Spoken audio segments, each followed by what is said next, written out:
reproductive system.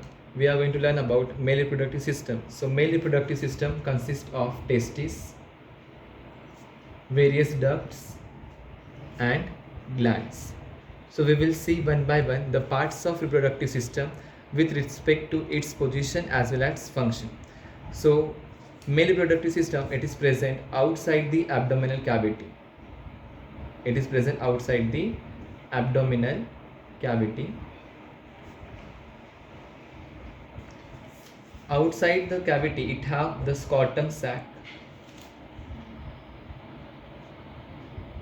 In the scrotum sac, a pair of testes is present. So,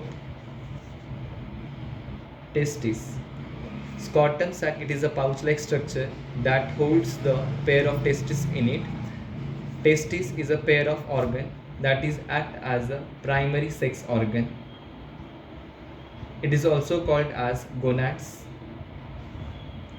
Testis helps in the production of male gamete referred as a sperm. It also produces the hormone referred as testosterone. These are the functions of testis. Main function is the production of sperm. Testis is covered with a layer of tissues referred as epididymis. Epididymis, it is the covering of testis. Epididymis, depending upon the location, divided into three regions: head of the epididymis, body of the epididymis, and the tail part. Head of the epididymis is called as caput epididymis. Body of the epididymis is called as a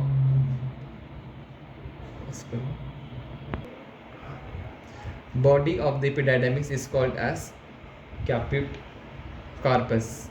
It is called as carpus. So epididymis divided in three regions: head caput, body carpus, tail caudal epididymis. So epididymis, it is just the covering around the testis. Epididymis leads to the next duct. That duct is called as vas deferens. Vas deferens, it is just a tube-like structure that holds the tissue and epididymis and helps in the transfer of sperm. So it helps in the transfer of sperm. It transfers the sperms from testes towards the ejaculatory duct. So vas deferens, it is a long tube that leads to the next tube referred as ejaculatory duct.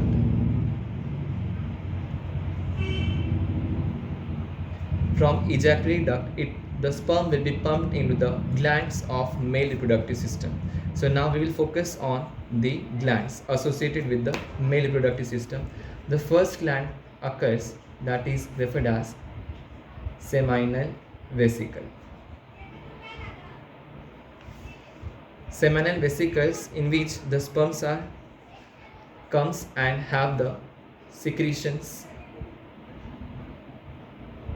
Means seminal vesicle is going to add some kind of secretion to the sperm that helps in the formation of semen. So what it is going to add? It is going to add the fructose, prostaglandins, and it makes the 60% of the semen. Means in the semen formation, 60% secretion, it is provided by the seminal vesicles.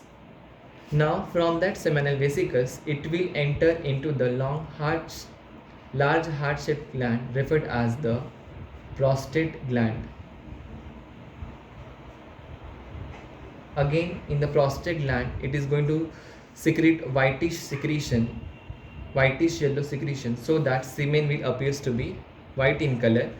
It makes up the 30% of the semen formation. Now that secretion will come from seminal vesicle, enter into the prostate gland, and then it will enter into the next gland, that is a pea-sized small gland referred as the bulbourethral gland.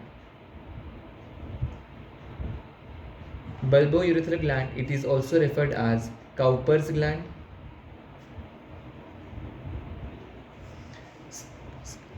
And secretes some viscous material or viscous fluid like structure that helps in the easy movement of semen in the female reproductive tract. because it makes your semen more viscous so that it can travels in the male reproductive tracts to the female reproductive tract. Now it leads into the next duct referred as the urinogenital duct. Now this duct, it is referred as urinogenital duct. It is referred as urinogenital duct because it carries urine as well as sperm. Because it is a common passage, this long tube that extends from urinary bladder, that is the urethra, but now it is referred as urinogenital duct because it carries urine as well as sperm. So hence it helps in the transfer of urine as well as sperm. That's why referred as urinogenital duct. Then through the urinogenital duct, it is ejaculated outside the body of female into the female body by means of the external genitalia that includes a penis. So penis, it is a muscular organ. It is act as a copulatory organ that helps in the transmission of semen into the female reproductive tract, that is towards the vagina. So all these parts outside the abdominal cavity, nearby the excretory system, see this is a urinary bladder, it is the ureter, it is the part of excretory system, but here this vas deferens get coiled up, so hence it is included. So let's quickly summarize male reproductive system. It consists of testes, ducts and glands. Testis, it is a pair of testes is present, that is primary sex organ, helps in the gamete formation, that is a sperm, and it produces the male hormone, that is a testosterone.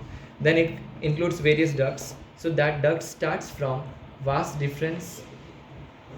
Before that there is the epididymis. Epididymis, that is the covering of testis, that leads to the next duct, vas deferens. From the vas deferens, the next duct called as ejaculatory duct, that is a highly swollen structure at the region, that is the ejaculatory duct. Now that ejaculatory duct leads to the next duct called as urinogenital ducts. So these are the ducts associated with the male reproductive system. Now the glands. The glands includes 3 glands: seminal vesicle, prostate gland and bulbourethral, or you can call Cowper's gland. These 3 glands plays important role in the semen formation. Seminal vesicle forms the 60% of the semen, having fructose as a major part as well as prostaglandins. Prostate gland will have the whitish fluid secretion that makes up 30% of the semen, and there is a small size pea-sized gland referred as bulbourethral or Cowper's gland that secretes the viscous fluid that neutralizes the pH of sperm towards the alkaline pH. Now it leads to the next, finally it will release into the female's body by means of external genitalia. External genitalia includes this penis and scrotum sac. So it is all about the male reproductive system.